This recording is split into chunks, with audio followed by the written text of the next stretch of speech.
اور 2500 گزرنے کے بعد اس شہر کا احترام بدستور قائم رہا۔ عرب بھر میں ہر جگہ لوٹ مار اور قتل و غارت کا بازار گرم رہتا تھا، بس یہی ایک جگہ ہوتی تھی جہاں پر امن قائم ہوتا تھا، جہاں پر امن میسر ہوتا تھا، اور مکہ کی یہ حرمت آج تک قائم ہے اور آئندہ بھی قائم رہے گی انشاءاللہ۔ اس کے بعد رب کائنات کیا فرماتے ہیں؟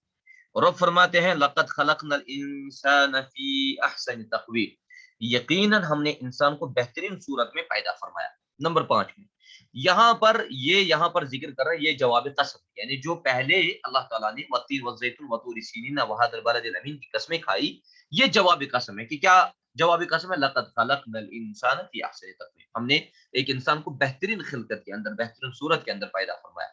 اللہ تعالیٰ نے ہر مخلوق کو اس طرح پیدا کیا ہے کہ اس کا منہ نیچے کو جھکا ہوا ہے، صرف انسان کو دراز قامت سیدھا بنایا ہے، جو اپنے ہاتھوں سے کھاتا پیتا ہے۔ پھر اس کے اعضاء کو نہایت تناسب کے ساتھ بنایا، ان میں جانوروں کی طرح بے ڈھنگا پن نہیں ہے، ہر اہم عضو دو بنائے اور ان میں نہایت مناسب فاصلہ رکھا۔ پھر اس میں عقل و تدبر، حکمت و فہم، اسی طریقے سے سمع و بصر کی قوتیں ودیعت کی یہاں پر، جو دراصل یہ انسان اللہ کی قدرت کا مظہر اور اس کا پرتو ہے۔ بعض علماء نے اس حدیث کو بھی اسی معنی و مفہوم پر محمول کیا ہے، جس میں ہے کہ ان اللہ خلق آدم علی صورتہ، صحیح مسلم کتاب البر والصلہ والآداب، اللہ تعالیٰ نے آدم کو اپنی صورت پر پیدا فرمایا۔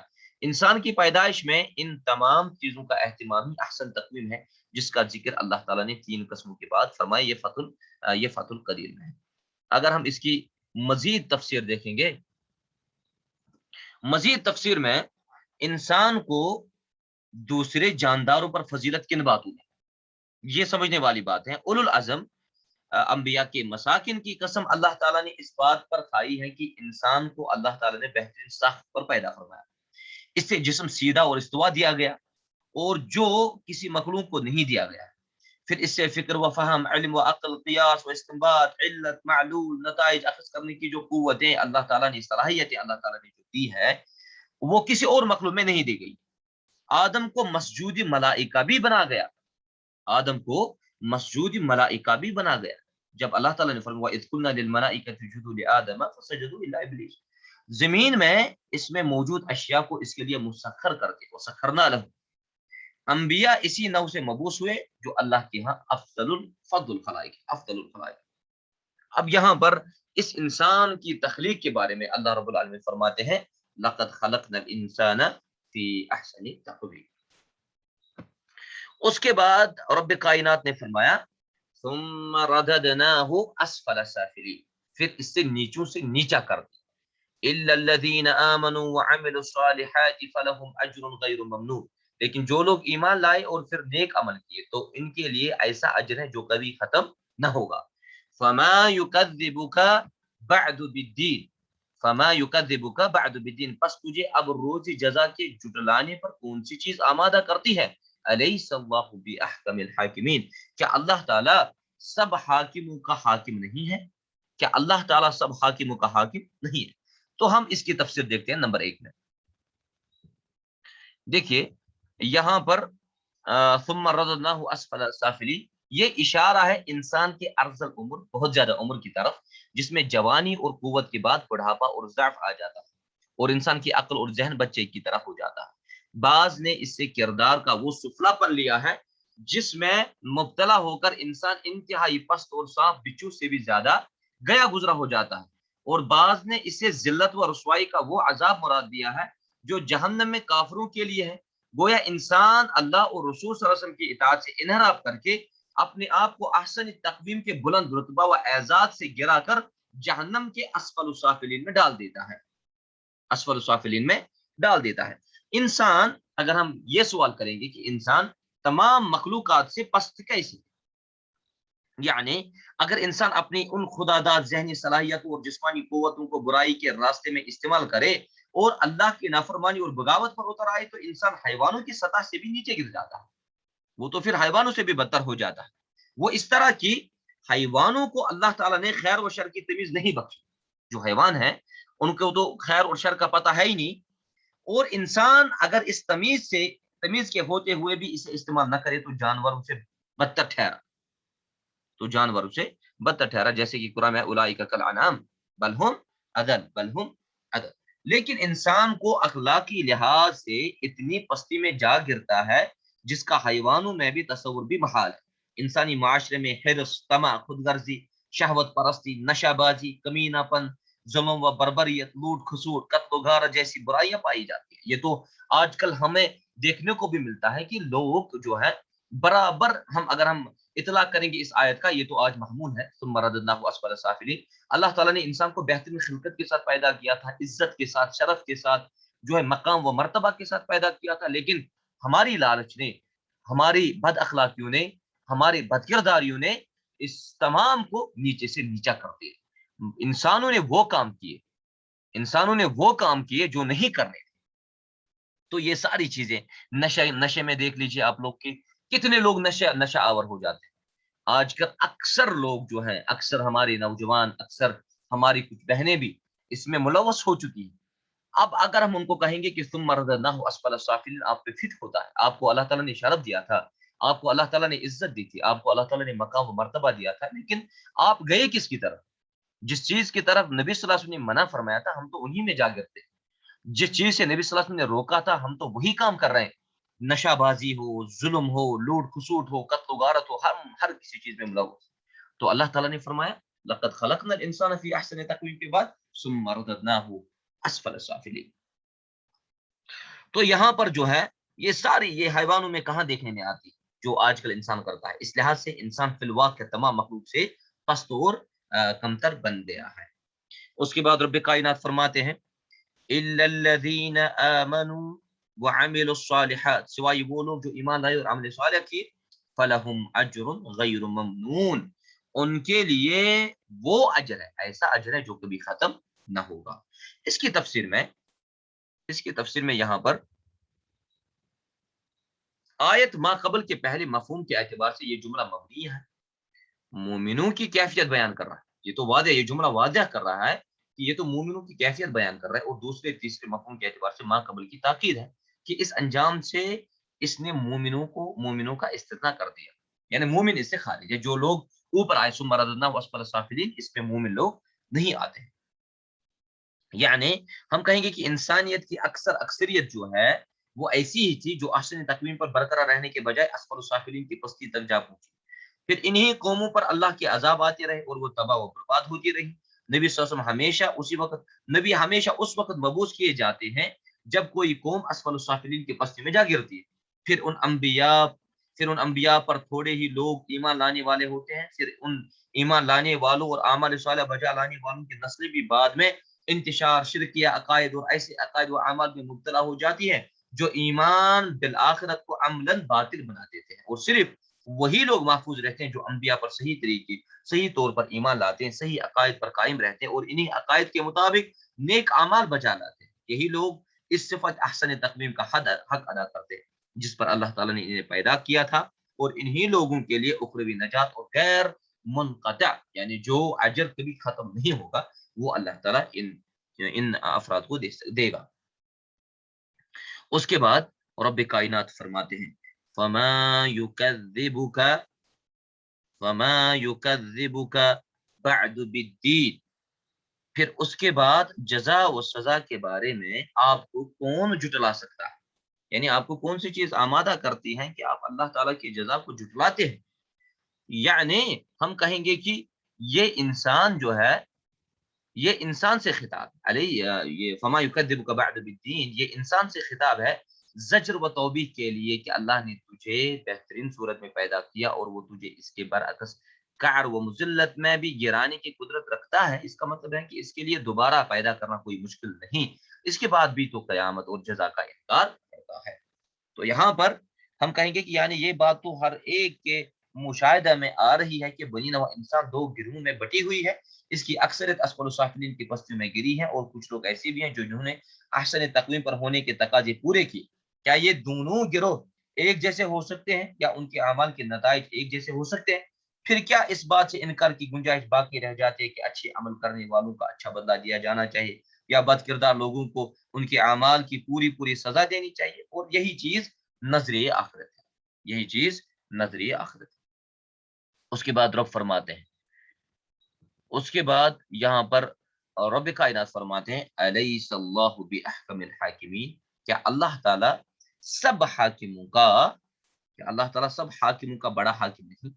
کیا اللہ تعالیٰ سب حاکموں کا حاکم نہیں؟ جو کسی پر ظلم نہیں کرتا، نمبر 4 میں اس کے عدل کا یہی تقاضا ہے کہ وہ قیامت برپا کرے اور اس کی تادرسی کرے جن پر دنیا میں ظلم ہو۔ پہلے گزر چکا ہے کہ ایک ضعیف حدیث میں اس کا یہ جواب دینا منقول ہے، بلا وانا علی ذلک من الشاہدین، سنن ترمذی کی اس میں ضعف ہے۔ یعنی دنیا کے بادشاہوں میں بھی عدل کا یہ قانون رائج ہے کہ مجرموں کو سزا دیتے ہیں اور اچھے اور نمایاں کام کرنے والوں کو انعام دے دیتے ہیں، انعام دے دیتے ہیں۔ تو اللہ تعالی جو سب بادشاہوں کا بادشاہ ہے، اس کے ہاں ہی یہ قانون رائج نہ ہوگا۔ ہاں یہ بات ضرور ہے کہ یہ دنیا چونکہ دار العمل ہے، اس لیے ان گروہوں کا حساب اسی دنیا میں فوراً نہیں چکا دیا جاتا، بلکہ اس جزا و سزا کو آخرت پر محقر کر دیا گیا ہے جو دار الجزا ہے۔ البتہ اگر کسی فرد یا کسی قوم کا ظلم حد سے تجاوز کر جائے تو اللہ تعالیٰ باقی لوگوں کو اس کے ظلم سے بچانے کی خاطر اس دنیا میں بھی اس سے عذاب سے دوچار کر کے اور تباہ کر کے دوسروں کو اسے بچا لیتا ہے۔ ابو ہریرہ رضی اللہ عنہ فرماتے ہیں کہ جو شخص یہ سورت یعنی سورۃ التین پڑھے تو الیس اللہ باحکم الحاکمین پر پہنچے تو اس کے بعد کہے بلا وانا ذلک من الشاہدین، سنن ترمذی ابواب تفسیر میں، لیکن اس کے بارے میں یہی کہا گیا کہ حدیث جو ہے وہ ضعیف حدیث ہے، تو اس پہ عمل کرنا ضروری نہیں۔ تو اس طریقے سے اس صورت میں اللہ تعالیٰ نے ایک انسان کو توبیخ کی ہے، زجر بھی کی ہے، ڈانٹ بھی کی ہے کہ انسان کو وہ عمل نہیں کرنے چاہیے، انسان کو وہ طریقہ کار نہیں ہونا چاہیے، انسان کو وہ عمل نہیں کرنے چاہیے جو عمل انسان کو جہنم تک، جو عمل انسان کو جانور بنا دیتے۔ یعنی انسان اور جانوروں کے درمیان ایک تمیز ہونی چاہیے۔ کیوں ہمارے آج کل کے نوجوان، آج کل کے عزیز جو ہیں، کیوں دین سے ڈیویٹ ہو چکے ہیں، کیوں وہ دین سے اپنے منہ کو پھیرے ہوئے؟ تو ان سبھی یعنی آپ جیسے طلباء و طالبات کو چاہیے، آپ پہ بہت زیادہ ذمہ داری، آپ کو اپنی ذمہ داری نبھانی ہوگی، آپ کو اپنی ذمہ داری کے ساتھ انصاف کرنا ہوگا۔ آپ دین پڑھتے ہیں، آپ دین سیکھتے ہیں، آپ دین سکھاتے ہیں، تو آپ لوگوں کو اس معاشرے کی تبدیلی لانی ہے۔ اور ضرور یہ تو رسول اللہ صلی اللہ علیہ وسلم نے فرمایا کہ تب تک قیامت تو آ ہی نہیں سکتی جب تک کہ اللہ تعالیٰ ہر گھر میں اسلام کو داخل نہ کرے۔ تو یہ اسلام ہمارے گھروں میں داخل ہو کے ہی رہے گا انشاءاللہ، لیکن اس میں محنت کی ضرورت ہے، اس میں اخلاق کی ضرورت ہے، اس میں کردار کی ضرورت ہے، اس میں علم کی ضرورت ہے، اس میں عمل کی ضرورت ہے۔ آپ سبھی طلباء و طالبات جو بھی یہ درس سنتے ہیں، جو بھی ان دروس میں شامل ہوتے ہیں، جو اس اکیڈمی میں، احسن اکیڈمی میں جو دروس وغیرہ کا اہتمام کیا جاتا ہے، جو بھی اس میں دروس دیے جاتے ہیں، جو بھی اس میں اساتذہ پڑھاتے ہیں، تو ان ساری چیزوں پہ عمل کر کے آپ کو معاشرے کی اصلاح میں لگ جانا چاہیے۔ آپ پہ ذمہ داری ہے، ہر ایک آپ میں سے اپنے اپنے علاقے میں سے اپنے اپنے گھروں میں انقلاب لا سکتا ہے۔ تو لہذا ہمیں اس قرآن پہ عمل کرنی چاہیے، قرآن کے احکام، قرآن کی آیتوں پہ عمل کر لینی چاہیے، اور جو بھی باقی علوم آپ پڑھتے ہیں ان پہ بھی آپ لوگ عمل پیرا ہوں۔ ہم اللہ تعالیٰ سے یہی دعا کرتے ہیں کہ اللہ تعالیٰ آپ سب کو صحت و سلامت رکھیں، صحت و عافیت میں رکھیں، اور یہ جو تفاسیر ہیں، یہ جو ہم یہاں پہ پڑھتے ہیں، اللہ تعالیٰ ہمیں بھی ان چیزوں کی، جیسے مکہ مکرمہ ہے، ان چیزوں کی محبت ہمارے دلوں میں ڈال دو۔ اللہ تعالیٰ آپ سب کو سلامت رکھے، اور جو بھی وبا اس عالم میں پھیلی ہوئی ہے، اللہ تعالیٰ ہم سب کو اس چیز سے بچائے اور اس چیز سے محفوظ رکھے، اور آپ لوگوں کو بھی علم کی برکت عطا فرمائے اور علم کے ساتھ ساتھ عمل کرنے کی توفیق کہنے والی کو اور سننے والوں کو بھی عطا فرمائے۔ خادم عندي وصلی اللہ تعالی علی خیر خلق محمد وعلى آلہ وصحبہ اجمعین، والسلام علیکم ورحمۃ اللہ وبرکاتہ۔